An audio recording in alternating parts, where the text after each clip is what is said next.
Hello, in front of me I've got Peugeot 2008. In this video I'll show you how to manage shifter.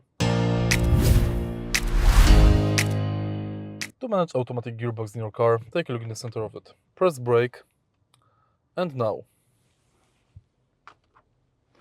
push this lever upwards to select reverse, downwards to select neutral, and downwards to the end to select drive.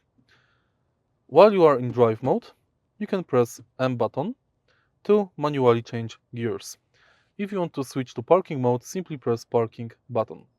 While you are in manual mode, to change gears, press minus and plus levers behind the steering wheel. And that's basically it. If you found this video helpful, please leave like, comment and subscribe.